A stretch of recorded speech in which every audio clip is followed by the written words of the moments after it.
ಡಾಲಾಯ್ತ್ ಅವರ ಸಾರಥ್ಯದಲ್ಲಿ the Friday Times news.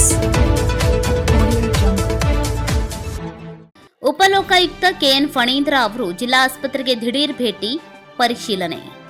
ಉಪಲೋಕಾಯುಕ್ತ ಕೆಎನ್ ಫಣೀಂದ್ರ ಅವರು ರವಿವಾರ ನಗರದ ಜಿಲ್ಲಾ ಆಸ್ಪತ್ರೆಗೆ ಅನಿರೀಕ್ಷಿತವಾಗಿ ದಿಢೀರ್ ಭೇಟಿ ನೀಡುವ ಮೂಲಕ ವ್ಯವಸ್ಥೆಯನ್ನು ಪರಿಶೀಲನೆ ನಡೆಸಿದರು.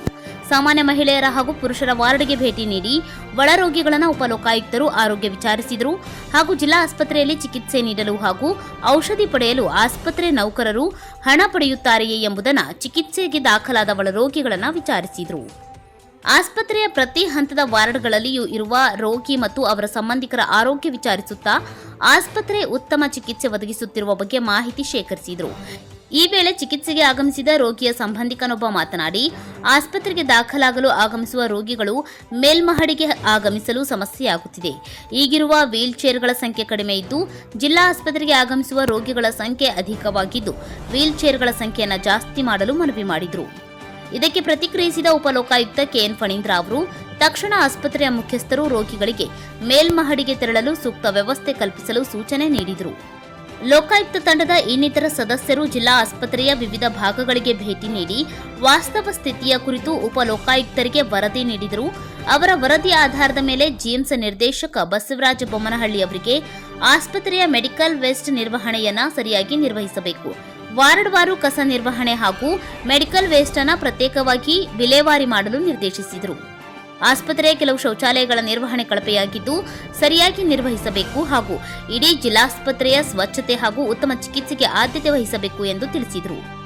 ಕರ್ನಾಟಕ ಲೋಕಾಯುಕ್ತ ಸಂಪನ್ಮೂಲ ಅಧಿಕಾರಿ ಪ್ರಕಾಶ್ ನಾಡ್ಗೇರ್, ಕರ್ನಾಟಕ ಲೋಕಾಯುಕ್ತ ಉಪನಿಬಂಧಕರಾದ ಅಮರ್ ನಾರಾಯಣ್ ಕೆ, ಜಿಲ್ಲಾ ಕಾನೂನು ಸೇವಾ ಪ್ರಾಧಿಕಾರದ ಸದಸ್ಯ ಕಾರ್ಯದರ್ಶಿ ಸಿಎಸ್ ಶಿವನಗೌಡ್, ಉಪಲೋಕಾಯುಕ್ತರ ಆಪ್ತ ಕಾರ್ಯದರ್ಶಿ ಕಿರಣ್ ಪಿಎಂ ಪಾಟೀಲ್, ಕರ್ನಾಟಕ ಲೋಕಾಯುಕ್ತ ಗದಗ್ ಕಚೇರಿಯ ಪೊಲೀಸ್ ಅಧೀಕ್ಷಕ ಸತೀಶ್ ಚಿಟಗುಬ್ಬಿ, ಜಿಲ್ಲಾಧಿಕಾರಿ ವೈಶಾಲಿ ಎಂಎಲ್, ಜಿಲ್ಲಾ ಪೊಲೀಸ್ ವರಿಷ್ಠಾಧಿಕಾರಿ ಬಿಎಸ್ ನೇಮಗೌಡ, ಜಿಲ್ಲಾ ಪಂಚಾಯತ್ ಮುಖ್ಯ ಕಾರ್ಯನಿರ್ವಹಣಾಧಿಕಾರಿ ಭರತ್ ಎಸ್, ಉಪವಿಭಾಗಾಧಿಕಾರಿ ಡಾ ವೆಂಕಟೇಶ್ ನಾಯ್ಕ, ಡಿಎಚ್ಒ ಡಾ ಎಸ್ಎಸ್ ನೀಲ್ಗುಂದ್ ಉಪಸ್ಥಿತರಿದ್ದರು.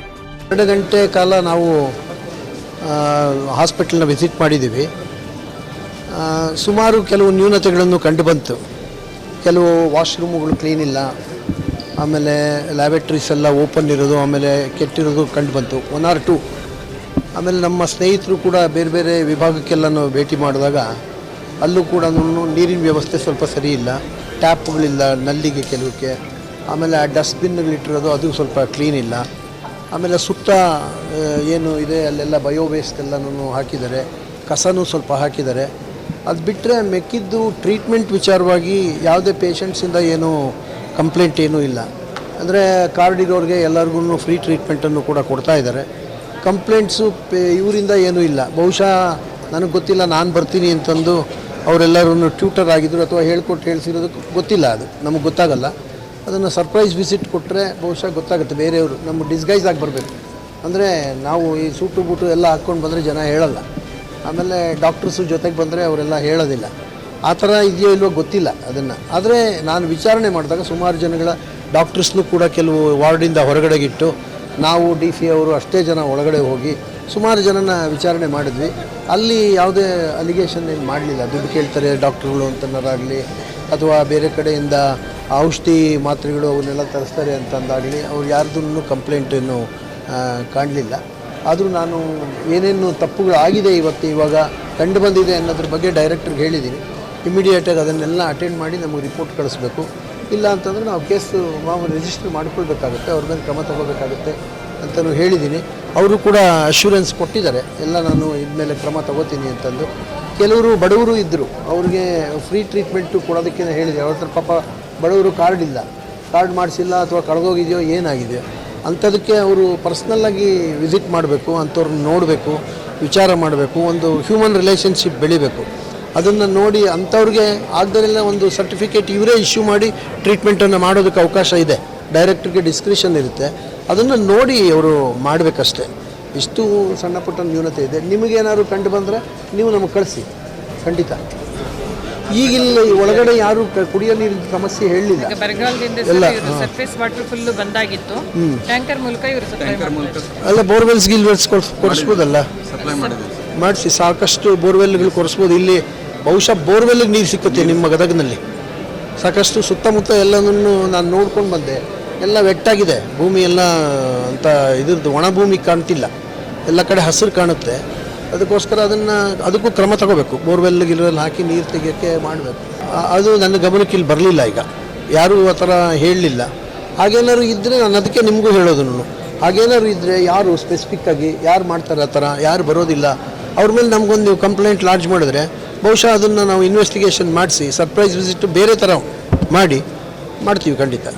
ಅಲ್ಲೇ ಎಲ್ಲರಿಗೂ ಹೇಳಿದೆ, ಎಲ್ಲರಿಗೂ ಚುರುಕು ಮುಟ್ಟಿಸಿದ್ದೀವಿ. ಬಂದವ್ರಿಗೆ ಸಾಂತ್ವನವಾಗಿ ನೋಡ್ಕೋಬೇಕು, ಸಮಾಧಾನವಾಗಿ ನೋಡ್ಕೋಬೇಕು. ಎಸ್ಪೆಷಲಿ ಹಾಸ್ಪಿಟ್ಲ್ ಅಂದರೆ ಡಾಕ್ಟರ್ಸು ಅಂತಂದರೆ ಅವ್ರಿಗೆ ಮೊದಲು ಟ್ರೀಟ್ಮೆಂಟ್ ಏನು ಅಂತಂದರೆ ಒಳ್ಳೆ ಮಾತಾಡಿ ಅವ್ರಿಗೆ ಇದು ಮಾಡಿದ್ರೆ ಅರ್ಧ ಕಾಯಿಲೆ ವಾಸಿ ಆಗುತ್ತೆ. ಇನ್ನು ಮಿಕ್ಕಿದ್ದು ಆಮೇಲೆ ಟ್ರೀಟ್ಮೆಂಟ್.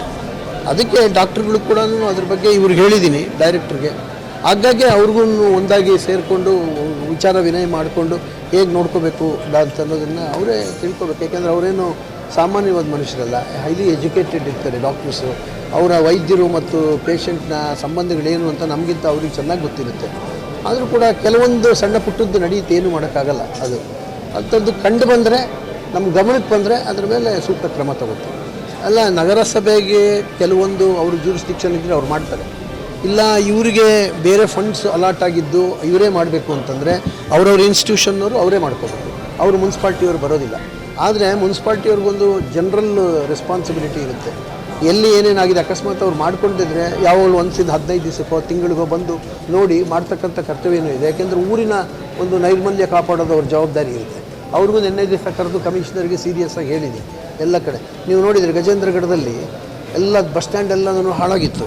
ಮೊನ್ನೆ ಅವ್ರನ್ನ ಕರೆಸಿ, ನಾನು ಬಂದ ದಿವಸನೇ ಪೇಪರಲ್ಲಿ ಬಂದಿತ್ತು, ಪೇಪರಲ್ಲಿ ನೋಡಿ ಅವರು ಕಮಿಷನರ್ನ ಅವ್ರನ್ನ ಎಲ್ಲರನ್ನೂ ಕರೆಸಿದ್ದಕ್ಕೆ ಇವತ್ತಿನ ದಿವಸ ಗಜೇಂದ್ರಗಢ ಇದು ಬಸ್ ಸ್ಟ್ಯಾಂಡಲ್ಲಿ ಏನಿದೆ ಅಲ್ಲಿರ್ತಕ್ಕಂಥ ಎಲ್ಲನೂ ಹೊಸದಾಗಿ ಹಾಕಿದ್ದಾರೆ, ಲೈಟ್ಸ್ ಎಲ್ಲ ಹೊಸದಾಗಿ ಹಾಕಿದ್ದಾರೆ, ನೀರಿನ ವ್ಯವಸ್ಥೆ ಮಾಡಿದ್ದಾರೆ, ಎಲ್ಲ ಸ್ವಚ್ಛ ಮಾಡಿದ್ದಾರೆ ಇವತ್ತಿನ ದಿವಸ. ಅಂದರೆ ನನ್ನ ಗಮನಕ್ಕೆ ಯಾವ್ದು ಬರುತ್ತೆ ಅದನ್ನು ಮಾಡಿಸ್ತಾ ಇರ್ಬೋದು. ಅದಾದಮೇಲೆ ಇವತ್ತು ಕೆಲವು ನೋಡಿದ್ದೀನಿ, ನಾನು ಇನ್ಸ್ಟ್ರಕ್ಷನ್ಸ್ ಕೊಟ್ಟಿದ್ದೀನಿ, ಎಲ್ಲೆಲ್ಲಿ ಯಾವ್ಯಾವ ಊರಿನಲ್ಲಿ ಆ ನೈರ್ಮಲ್ಯ ಕಾಪಾಡಬೇಕು, ತೊಂದರೆ ಆಗಿದೆ ಅಂತಂದು ಅದಕ್ಕೂ ಕ್ರಮ ತಗೊಳ್ತೀವಿ ಅಂತ ಆಶ್ವಾಸನೆ ಕೊಟ್ಟಿದ್ದಾರೆ. ಅವ್ರಿಗೊಂದು ಆಪರ್ಚುನಿಟಿ ಕೊಡಬೇಕು. ಅವರೆಲ್ಲ ನಮಗೆ ನೋಡಿ ಫೋಟೋ ಗಿಟೋ ತೆಗೆದು ವಿಡಿಯೋ ತೆಗೆದು ನಮಗೆ ಕೊಟ್ಟರೆ ನಮ್ಮ ಲೋಕಾಯುಕ್ತ ಪೊಲೀಸ್ನವ್ರು ಇರ್ತಾರೆ, ಅವ್ರಿಗೆ ಇನ್ಸ್ಟ್ರಕ್ಷನ್ಸ್ ಕೊಡ್ತೀನಿ, ನೀವು ಹೋಗಿ ಅದನ್ನ ನೋಡಿ ಮಾಡಿದಾರಾ ಇಲ್ವಾ, ಮಾಡಿದ್ದಾರೆ ಅಂತಂದ್ರೆ ನಮಗೆ ರಿಪೋರ್ಟ್ ಕೊಡಿ ಅಂತಂದರೆ ಆಮೇಲೆ ನಾವು ಮುಂದುವರ್ಸಲ್ಲ. ಅದು ಇಲ್ಲದೆ ಅವ್ರ ಮೇಲೆ ಸೂಕ್ತವಾದ ಕ್ರಮ.